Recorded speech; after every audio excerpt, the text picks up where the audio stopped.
All right. Well, Miss Warwick, welcome to Upfront. How are you? Well, thank you very much. I'm fine. How are you? I'm good. I'm good. This is Good. just so when Lisa called me and told me that you were going to be just within 10, 15, 20 miles within the city, I was like, I got to be there. I got to meet her. We got to talk.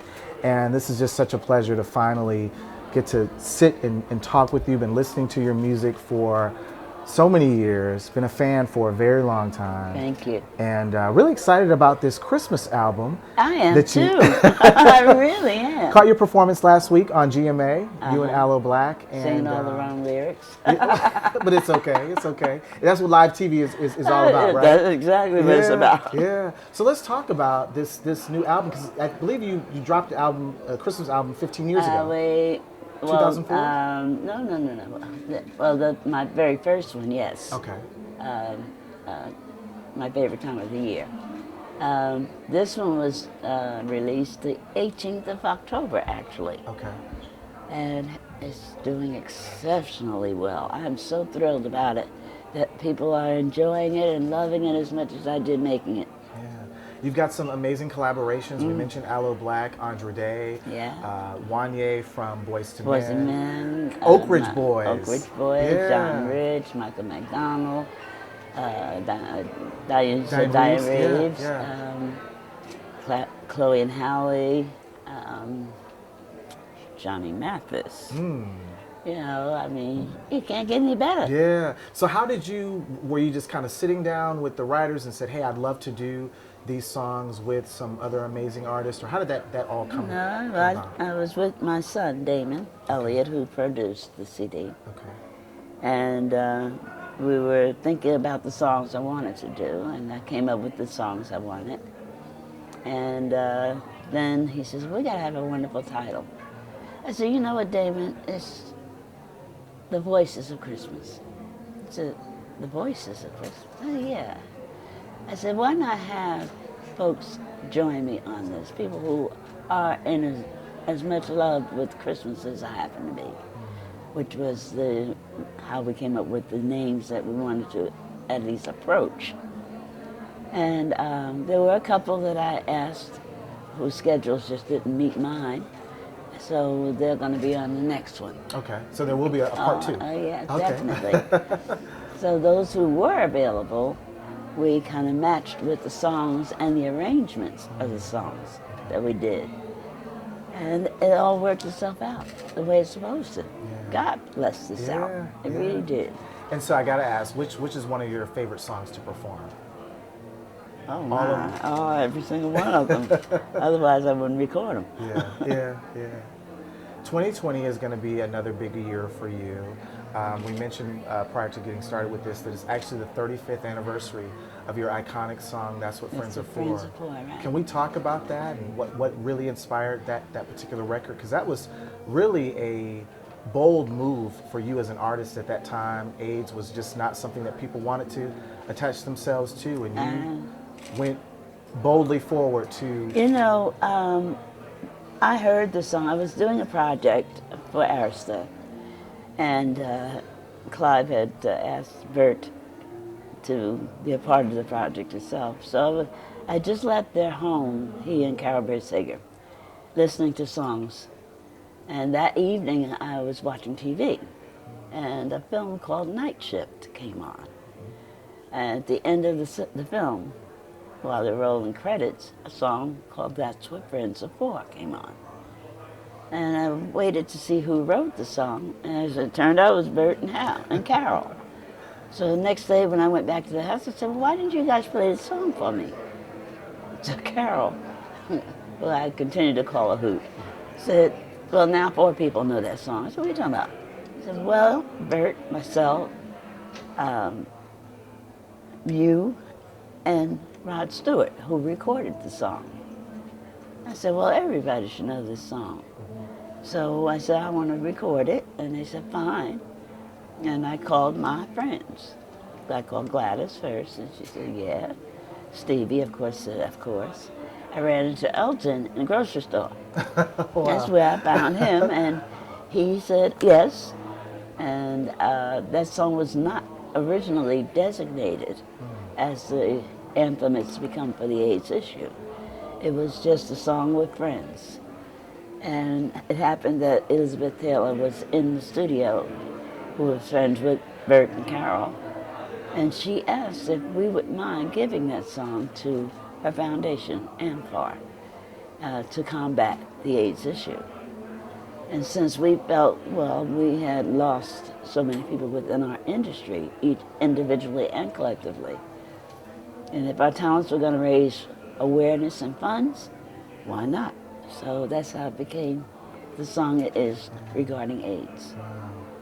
That year was also another big year for We Are the World, which was Yes. another iconic moment in music history. yeah. Can we talk about that night? Oh, that was a night, that was one of those, you had to be there. Yeah. You know, people keep asking me, how was it? You can't explain a night like that. It was just one of those, truly, you had to be there to know what kind of night it was. We all knew why we were there. We wanted to be able to help some folk feed themselves in Africa. There were representatives of those countries in the studio with us to say thank you. But we felt the pleasure was ours, giving our talent to be able to send food over there, and not only that, but also teach them how to provide themselves with food. So it was just, Like you said, we you had are to the be there. world. That's what it was. When I think of your name, and when your name comes up, I often say that you were really the first black female pop superstar, I believe, that we had in the music industry. That's, to me, Whoa. you were that. Okay, thank you. I mean, you were out at a time that Aretha Franklin was out, but she was doing a lot of soul music at that time. But you were really out there doing it. I mean, Bert had you doing song after song after song. Yeah. Was there any pressure? Did you ever feel pressure at that time? No, I was singing some great music and some great songs that were written specifically for me. There was nothing to feel pressure about. You know, enjoying every minute of it. Let's talk about your first song, Walk On By. My first song was Don't Make Me Over. That's right, I'm sorry. I messed that up. Don't Make Me Over. Yeah, Yeah. that's what it was. Yeah. And that's what I meant too. Yeah. Yeah, that song was written because of something I said to Hal David, who heard me say it and put pen to paper and came up with Don't Make Me Over. And subsequently after that, it's herstory, not history, herstory. Yeah. Say a Little Prayer for You. Can we talk about that? Oh my, yes, that was written during the Vietnam War. And it was Hal's way of sending a message, and I'm so thrilled to have been a part of that, to our babies, because that's exactly what they were over there, fighting a senseless war. He made it so that they knew how much we were thinking about them, how much we cared about them, and wanted them to come home safe and sound. Until that time, know that you had people on the other side of the world thinking about you consistently. And it was a joy to be able to do that. As a matter of fact, I've had several Vietnam vets. One of the most iconic of them, Colin Powell, who told me straight up that song got him through that war. So, you know, and those are the kinds of messages I got from other veterans. And it makes you feel good to know that you're part of their coming home and being safe and sound and enjoying life again. I know I'll never love this way again. That was my entree to Arista Records. The song was brought to me by Clive and Barry Manilow, who produced the CD. And I stayed to this day. My puppy could have sang that song, it would have been a hit. That's how great that song really is. When you have songwriters who write songs about something that's true to them, and you're able to convey that message that they meant to have conveyed. It was a joy. It was my first platinum CD. It was a Grammy Award winner, along with the B-side of that, which was Deja Vu. Oh my gosh, another classic. And I won a Grammy that same evening for Deja Vu. So I won 2 Grammys that one night. It was most exciting, very exciting. Another project that was a personal favorite of mine was the Woman in Red soundtrack that you did with Stevie Wonder, and love all of those songs. Absolutely. Can we talk about that collaboration? That was a joy to do. I was asked by Gene Wilder, who produced the film, to be the music coordinator. So I said, yes, I'd love to. And he says, okay, then you find out who it is that you want to write the score for the film. Blah, blah, blah. And I told him, I said, I went to Lionel Richie first. And Lionel was just a little too busy. I said, okay, fine. And I called my Stevie. I said, Stevie, I want you to do a film with me. He said, okay. I said, I want you to write the score for it. He said, okay. I said, all right. I called Gene Wilder. I said, Stevie Wonder's going to write the music for the film. He looked at me, he said, but he's got to see the film. I said, he will. He'll see it. Stevie's blind. I said, yeah, I know he's blind. How's he going to see the film? I said, calm down. Trust me. And Stevie was here in New Jersey, flew into LA to view the film. And he sat to my left, and I watched the film for him. Okay. And whenever there was a scene where people were laughing, he said, what's going on? And I would explain visually what I was seeing to him. And he said, well, what does she look like? I said, she's absolutely gorgeous. She's got on this red dress, it's flying in the air, and that's where the Woman in Red title came from. We went in the studio, we recorded the entire CD, the entire score. Stevie had to go to London, took the music with him. It scared me to death because he's over in London with the score, and I've got to turn this music in. Oh, you have no idea. But see, Barry Gordy even offered me a job.